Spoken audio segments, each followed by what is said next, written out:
Tapi kita bukan, mungkin usulannya tidak menggunakan uranium yang tingkat radiasinya tinggi. Tapi apa, sehingga Pak? kalau misalnya terjadi kebocoran resikonya besar. Thorium. Ada juga kan Pak, tadi yang Bapak bilang tadi kan Pak. Punya. Pak selama ini kemana tuh rare earth itu?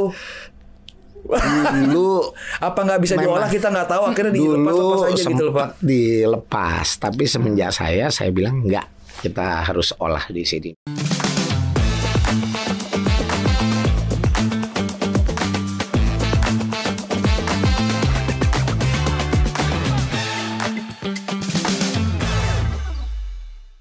Pak, itu sorry Pak, itu yang dimasuk sekarang lagi ramai juga di media-media internasional yang lagi dicari rare earth.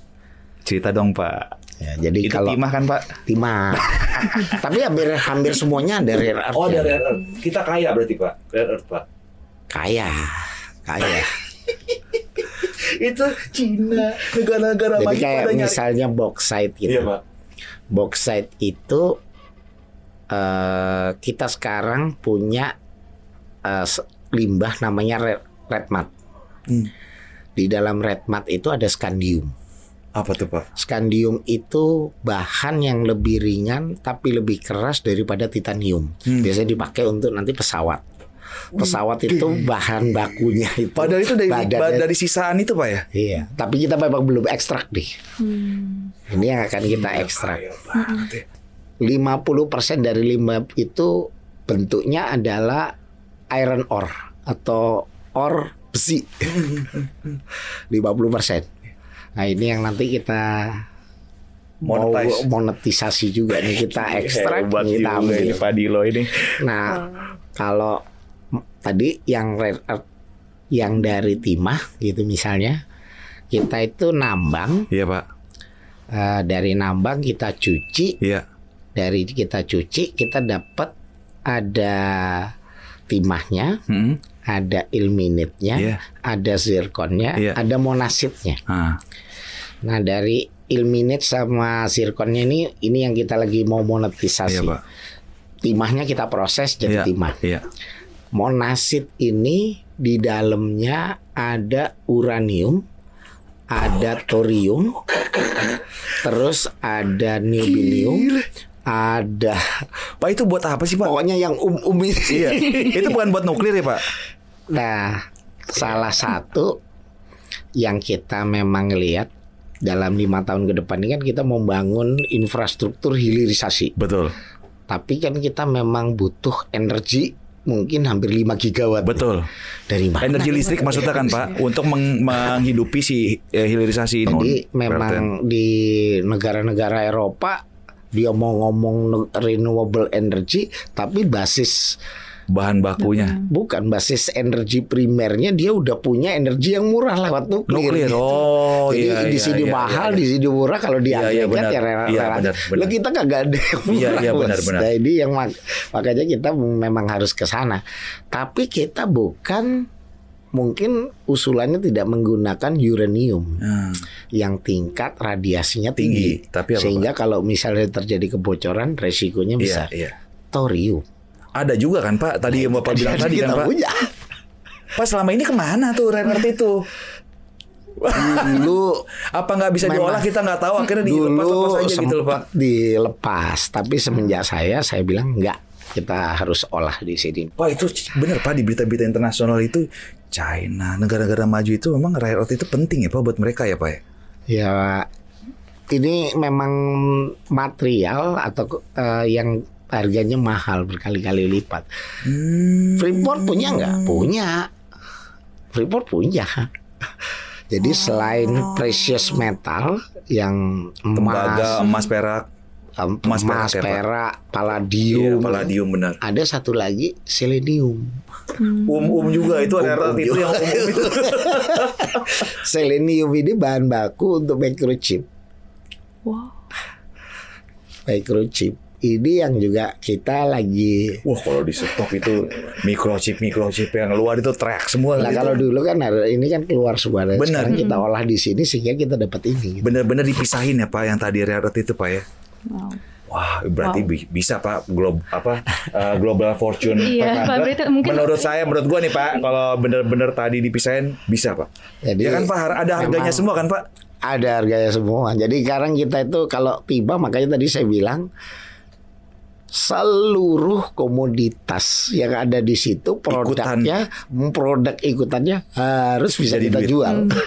Keren Pak. Kalau dulu kan cuman keren tuh, Pak. Ini ya. Kalau sekarang nggak batas, ini kita harus sampai semuanya gitu. Yang bisa diekstrak dan menghasilkan ya. Bagaimana mau jadi Global Fortune 500 dan ini semuanya mineral yang strategis ya Pak, kritis strategis apa gimana sih Pak? Itu kalau jadi, misalnya contohnya kita menjual kalau diproduksi nikel terus jadi nikel meat. Iya Pak. Kita jual nikel meat. Benar.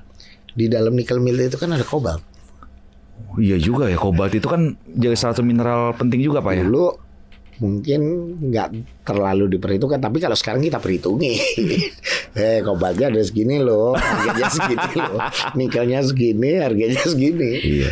Udah nggak bisa, jangan mau dibohongin lagi ya Pak sama bayar. Enggak, makanya tadi ini tugasnya Buy ID untuk bisa memberikan guideline sama anggotanya kita supaya tumbuh sama-sama itu. Wah, kalau gitu sih keren ya kalau misalnya itu terjadi ya.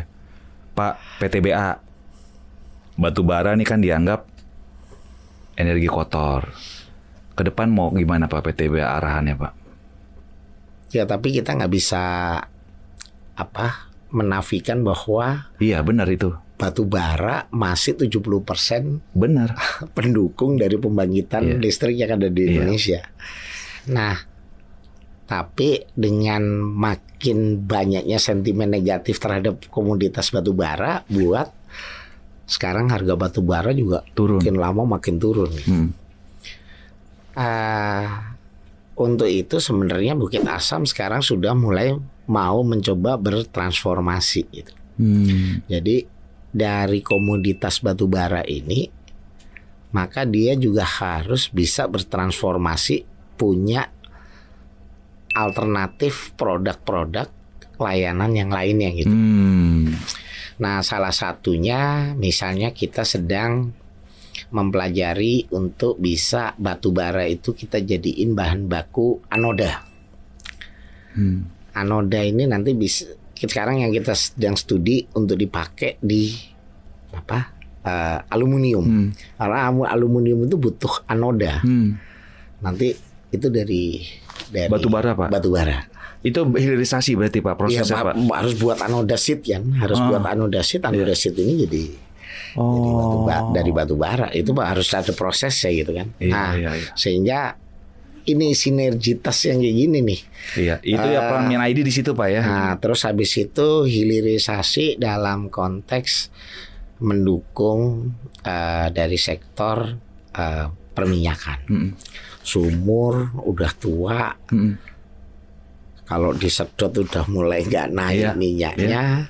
Ini salah satu caranya adalah pakai EOR, suntikin uap, supaya minyaknya naik. Nah, uapnya itu kita bakarnya itu pakai batu bara. Tapi pemanfaatannya yang kita jual bukan batu baranya, steamnya yang kita jual untuk mendorong minyak keluar itu Pak ya. Jadi kita sebenarnya betul-betul punya semua yang kita butuhkan ya Pak ya.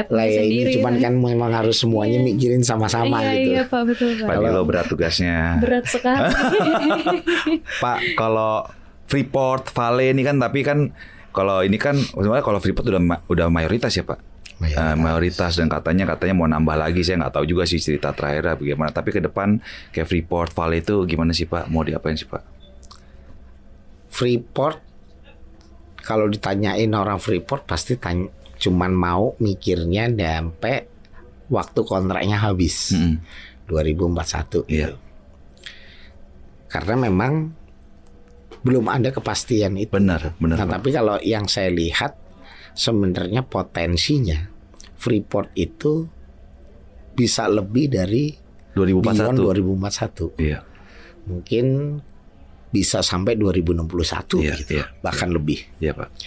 Nah, ini yang memang kita mesti harus sama-sama nih. Kita juga, saya lagi komunikasi sama beberapa stakeholder bahwa investasi untuk pengembangan Beyond 2041 itu makan waktu kira-kira 10 tahun. Sebelumnya harus dipersiapkan gitu Pak. 10 tahun sebelumnya harus dipersiapin nih. 2031 berarti Pak ya? Paling enggak itu 2031 kan ini paling Iya, Pak. telat itu. Iya, paling telat. Paling telat ya, kalau bisa lebih awal. Iya, betul. Lebih awal lebih bagus. Karena supaya kita nggak putus gitu. Iya. Karena dengan metode pengembangan yang ada di Freeport tuh menggunakan block caving itu Iya, kalau Pak. berhenti rontok tuh hilang semua itu nanti sumber daya dan cadangannya kita yang ada di situ hilang semua gitu. Makanya ini yang jadi challengingnya kita, maka kita harus punya rencana yang pasti untuk bisa melanjutkan ini. Potensinya sangat besar untuk bisa kita extend. Iya, apalagi masa banyak banget Pak. Ya, Masa Mas tinggi Wahyu belum banget. tentu ada tahun 2061. Saya mungkin masih ada Pak. Masih ada. Iya, masih ada. 2021 Mas Wahyu belum tentu ada. 40 tahun lagi soalnya. Tapi ini kan berat. buat kelangsungan bangsa kita gitu. Iya, kan. betul, Jadi betul. memang harus dipikirin mulai dari sekarang. Iya Pak. Nah, opsinya banyak yang sedang didiskusiin Iya, sama mitranya kita dari McMoran Iya, juga. Harapannya kita sih punya porsi yang lebih besar dan bisa memiliki fungsi kontrol yang lebih banyak gitu. Terus Pak kalau Vale Pak, Vale kan nikel ya Pak ya? Nikel. Vale ini tadinya kan hanya di satu titik. Jadi dia itu sebenarnya punya beberapa lokasi iup yang walaupun satu iupnya Vale gitu. Totalnya itu secara hektar itu mungkin 116.000 hektar. Oh, Pak itu Dari satu pulau apa tuh Pak? 160.000 tiga provinsi bos. Tiga provinsi. Tiga provinsi. Vale itu 3 provinsi, ada di 3 provinsi. Gede banget. Nah, hari ini yang dimanfaatin baru daerah Sorowako aja. Iya, berapa tuh Pak? Mungkin berapa persennya Pak? Mungkin less than 20%. Buset. Nah, sekarang mulai nih. Pomala udah mulai. Iya, betul. Bahu Dopi udah mulai. Nah, dengan harapan ya dengan ini kita masuk main ID nambah porsi di sana untuk melakukan ekstensifikasi juga dalam konteks hilirisasi yang ada di Vale. Mungkin nanti kalau kapan-kapan Mas Wahyu main Iya, ke Bahu Dopi itu udah Ajak-ajak ya. Enggak ya, ajak-ajak dong Udah Pak. kan Biar biasa. kita bisa Lihat-lihat lihat juga, gimana. Pak. Iya. Tapi itu luar baru biasa. 20%, berarti potensinya masih besar sebenarnya Pak ya. Tapi Masih butuh besar. kapital yang besar kali juga Pak.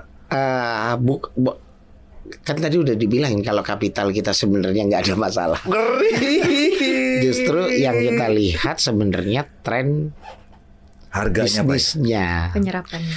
demand-nya itu seperti apa gitu. Kalau hari ini kita bangun RKEF lagi, udah mature itu market. Jadi ya memang kita harus hati-hati nih. Benar, pengembangannya Pak ya. Pengembangannya jangan sampai digenjot gitu kan. Tapi Akhirnya habis iya. itu oversupply Iya. malah harganya Iya. jadi jatuh gitu. Jadi bumerang ya Pak ya. Nah, mendingan kita memang harus pinter-pinter nih. Iya, iya, Kira-kira trennya ke depan apa-apa itu yang kita coba untuk buat Iya. gitu. Kalau yang saya dengar kan Vale jualannya itu green nickel Pak.